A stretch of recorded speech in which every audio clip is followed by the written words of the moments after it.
వంగవీటి రంగా గారి వర్ధంతి సందర్భంగా మీ పాత పోతిన మహేష్ గారు చేసిన వ్యాఖ్యలు మళ్ళీ కులాన్ని తీసుకురావడం అంటే ఎప్పుడు ఏది వచ్చినా సరే వంగవీటి అనే ఆ పేరుని తీసుకురావాలా, తీసుకొస్తేనే జీవితాలు నడుస్తాయా, రాజకీయాలు నడుస్తాయా? ఇది పెద్ద ఎత్తున చర్చ అవుతుంది. కాపు నాయకులు తీవ్ర ఆగ్రహాన్ని వ్యక్తం చేస్తున్నారు. ఎందుకంటే రాధా గారు చాలా సౌమ్యంగా ఉంటారు. సౌమ్యంగా ఉన్న వాళ్ళందరూ కూడా చేతగాని వాళ్ళు కాదు. మరొకసారి నేను చెప్తున్నాను, సౌమ్యంగా ఉన్నారు, మంచిగా ఉన్నారంటే అదే చేతగానితనం కాదు అండి, అది ఎవరికి కూడాని. సో ఒక్కొక్కరు నైజం ఒక్కొక్క రకంగా ఉంటారు. సార్, ప్యానెల్లో ఉన్న పెద్దలకి మీకు వీక్షకులకు నమస్కారం సార్.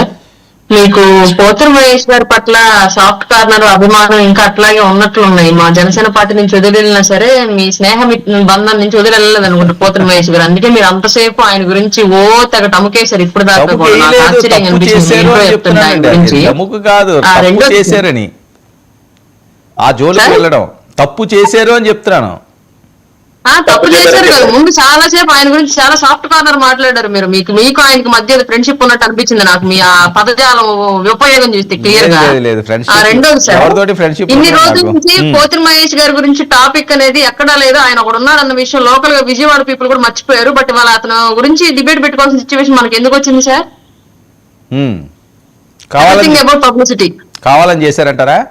పబ్లిసిటీ ఓన్లీ, కేవలం పబ్లిసిటీ కోసమే ఇవాళ రాధా గారిని అడ్డం పెట్టుకొని రంగా గారి వర్ధంతి సందర్భంగా అతను నేను ఇంకా ఉన్నాను రాజకీయాల్లోనే అని చెప్పేసి అక్కడ ఉన్నటువంటి పీపుల్ కి తెలియజేయడానికి ఒక ప్రయోగం చేశాడు. ఆ ప్రయోగం సక్సెస్ అయినట్లుగా ఇవాళ మీరు డిబేట్ లో మాట్లాడుతున్న నాకు అర్థం అయిపోయింది. అతను సక్సెస్ ని మీరే ఇక్కడ సెలబ్రేషన్ చేస్తున్నట్లుగా. పోతిన మహేష్ అనే వ్యక్తి రాజకీయాల్లో ఉన్నన్ని రోజులు అతను స్వార్థానికి పని చేసుకుంటాడు తప్ప అతని చుట్టూ ఉన్నటువంటి వ్యవస్థ కోసం, అతను వాడుకున్నట్టు కులం కార్డు కోసం, లేదంటే అతని వెనకాల తిరిగేటువంటి క్యాడర్ కోసం కూడా పని చేయనటువంటి పరమ స్వార్థపరుడు పోతిన మహేష్ గారు. అట్లాంటి వ్యక్తి గురించి వాళ్ళ డిబేట్ లో మాట్లాడడం నాకు ఇబ్బందికరమైన సిచ్యువేషనే. కాబట్టి ఏదైనా పనికొచ్చే అంశాలు, ఇట్లాంటి పనికిమాల వ్యక్తులు మాట్లాడేటువంటి విషయాల గురించి కాకుండా పనికొచ్చే అంశాల గురించి మాట్లాడదాం సార్.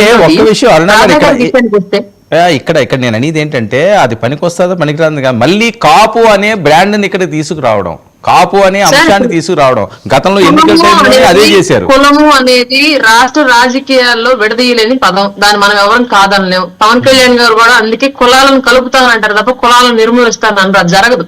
దాదాపు 200 ఏళ్ల నుంచి ఏమో కొనసాగుతున్నటువంటి వ్యవస్థ కాబట్టి దాన్ని మనం తీయలేము. కాబట్టి కలిపి పనిచేయాలని చెప్పేసి ఆయన మతాల ప్రస్తావన లేని కులాలను కలిపే విధానాలు మా పార్టీ సిద్ధాంతాలను క్లియర్ గా మెన్షన్ చేశారు. ఆయన వ్యవస్థ మొత్తం చదివాడు కాబట్టి పవన్ కళ్యాణ్ గారు.